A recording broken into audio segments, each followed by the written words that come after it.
Billie Eilish is an American 17-year-old pop singer from California. When We All Fall Asleep, Where Do We Go is her debut studio album. Now, I knew really nothing about her music before listening to this record, so I went in completely blind. However, I do know that her music videos have really cool and creepy visuals as they check them out right after listening to the record. As someone who's a fan of visual kei bands like Dar and Gray, The Gazette, and Datarama, this is something that I'm very much accustomed to. By the way, disclaimer, do not watch Dar and Gray's music videos if Billie Eilish is too creepy for you with her music videos. Or if you want to keep whatever innocence you have left. Trust me, you will get scarred mentally for the rest of your life. With that being said, if you did really enjoy Billie Eilish's music videos, some recommendations I would throw out for you would be, from the Gazette, would be Gurren, Distress and Coma, and To Dazzling Darkness, as well as Inside Beast. And if you don't mind something on the more metal side, I would also recommend Taeon, Leech, Suicide Circus, Dogma, Ugly if you don't mind some blood, and Undying, as well as Falling. With Dirt and Grain, there was actually one music video that would be safer to watch, and that would be Ranakunas. Sorry, I probably butchered that so hard, but it's a nice ballad, so it's not going to be anything too extreme for you. And with Datarama, I would recommend To Arira, which is a really good music video. But disclaimer, there is blood in that one, so I just want to, put a little disclaimer in there. But with all that on the side, one thing I did know about Billie Eilish was her feature on the chorus of the Denzel Curry track Sirens off his 2018 album Taboo, that album's just an absolute masterpiece. Denzel Curry is opening for her on tour. Other than that, I know really nothing about her or her style. This is a very highly anticipated release. In fact, it's probably one of the most anticipated albums of the year by general populace. Also, 1 week before this album came out on March 21st, 2019, it reached a record number of pre-saves on Apple Music at 100,000. Furthermore, she has received praise from a lot of artists, including Nirvana drummer and Foo Fighters frontman Dave Grohl, who stated that it's proof that rock and roll is not dead. A lot of publications have also crowned her as the new queen of pop as well. So, with my review, I'm going to start out by talking about the album artwork. The cover is a look inside a keyhole where Billie is sitting on a bed with white sheets, wearing white clothing. She has completely white eyes and a sinister smile. This artwork could be her in an insane asylum, or it could just be a representation of something pure being corrupted, or something that seems pure really being filthy, as white is often a color associated with purity. It is unsettling and simple. Just like the album cover for Korn's self-debut album, which makes it not only creepy, but memorable as well, which is really difficult to pull off. And also, after watching the music video for Bury a Friend, I also noticed a contrast where on the cover she has white eyes, but in that video she has black eyes. That's just something to make note of. And it's hard to pull off with the creepy and memorable cover, because a lot of creepy album covers are not very memorable, as they have too much going on in them, which a lot of times is because they have an over-reliance on gore. Overall, I do love how creepy and memorable this cover is. Also, the keyhole really helps the aesthetic a lot. And it's honestly an album cover that I'm going to be giving a 10 out of 10. Because I just think it's a perfect album cover. Now onto the record itself. And after listening to it, I can understand why people are interested, or why a lot of people are. The album throughout is, for the most part, consistent with its soft and dim atmosphere. Um, Billie's vocal performance on this record is very solid, and she helps to give the vocals with a quiet yet harsh tone. There is some cool effects like layering to give her vocals somewhat of a soulful feel here and there, or layering with male vocals to make her sound demonic. Several tracks on here also use a effect that very much sounds like she's singing into a fan. The sound samples of effects are very strong in this record as well, with things like screams, glass breaking, lightning. The small details have helped add more immersion to the album and help with the overall aesthetic. The album does have nice ambience and electronics at the same time while having real instruments, like guitars and even a ukulele as well, and they blend well, really well. The lyrics, which were written by her brother, Phineas O'Connell, are very strong with themes of anxiety, suicide, depression, and even unrequited love, and like how we can be inherently selfish as people. And I do know that, well, Billie did not write the lyrics. She did she wasn't necessarily like just singing, someone else's song, as she, from what I've read, actually, was working with her brother while he wrote the lyrics, and like she like pitched him ideas and that sort of thing. And pretty much all the singles were strong choices for the record.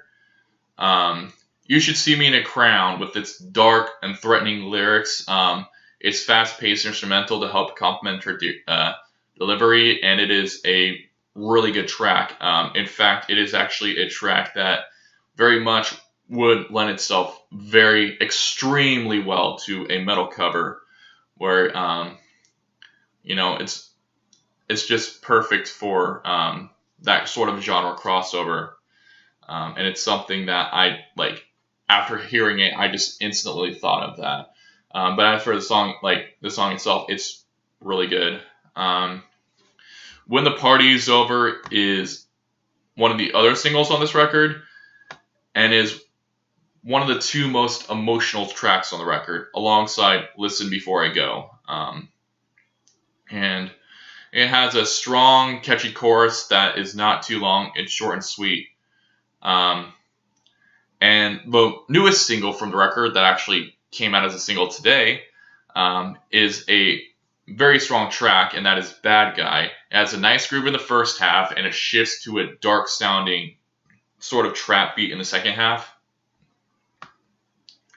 Zanny is a great song that's very much against, I think, is against the Xanax stuff that a lot of people, from what I've been seeing, have been really sick of in popular music happening in the last year or so. But I'm not really following that like sort of crowd. I'm not really necessarily a pop music person, so I can't really say anything on that subject matter. But it is pretty good track though. Wish You Were Gay is a single, and it's a nice ballad trap hybrid with a soft guitar intro, and the song was controversial, but honestly, it's a dumb controversy, in my opinion. It's one of those ones where it's like, really? You're upset about this song? And they're not even looking at the context of the song. Which is kind of a shame, honestly. My Strange Addiction uses some interesting talking dialogue from The Office throughout, and the intro uses a similar like synth like sound that kind of reminds me of, I think, that one Iggy Azalea song, but I recognize it more from the Weird Al parody Handy. Like, that's how out of loop I am with pop music. But it's a really good song, honestly. And the sample actually works, as I said, works really well.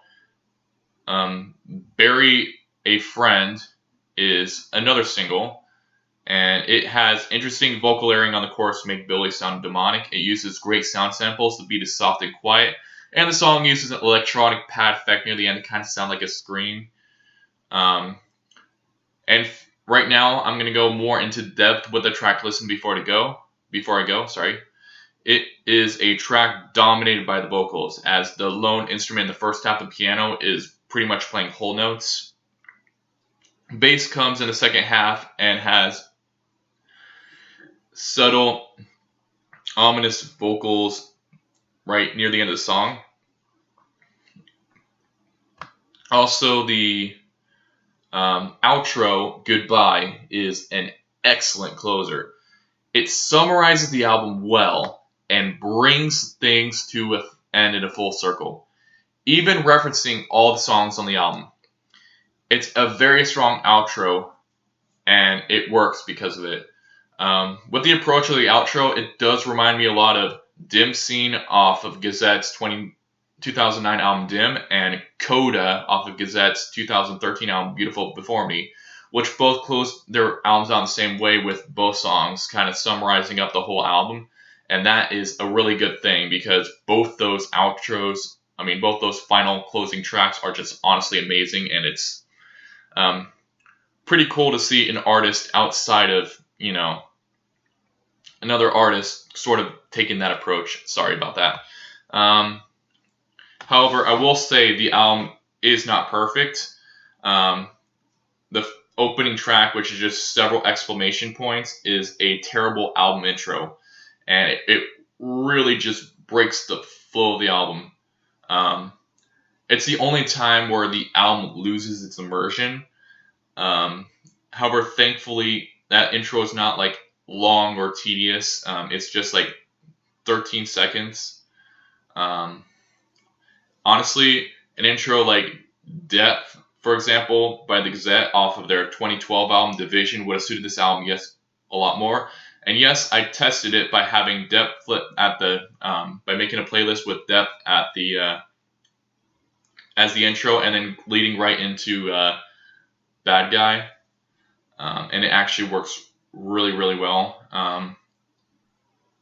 Furthermore, I would have loved to see a little more of her vocal performance, because she pretty much, like, through a majority of the record, she just goes through that really that same tone. There are some things that I really felt like could have, there should have been a little more variety there. One of the things I think would have sounded really good on this record is if she did some fry vocals, which for those of you that don't know, a fry vocal would be something like this.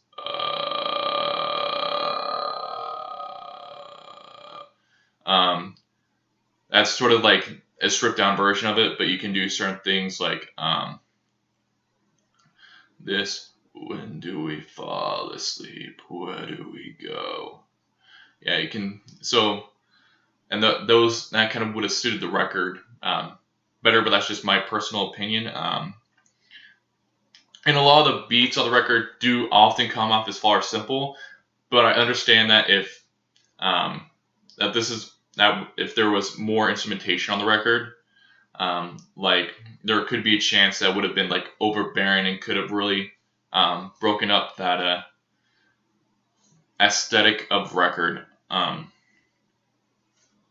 However, I will say there is a lot of strong things on this album, has going for itself, and it definitely was an interesting listen, and it's solid and promising debut record. It's an overall strong album, and I'm going to give When We All Fall Asleep, Where Do We Go, an 8 out of 10. My favorite tracks on the record are Bad Guy, You Should See Me in a Crown, When the Party's Over, My Strange Addiction, Bury a Friend, Listen Before I Go, and Goodbye. What were your thoughts on When We All Fall Asleep, Where Do We Go? Let me know in the comments down below, and I would like to thank you for watching this video, and I hope you all have an amazing day.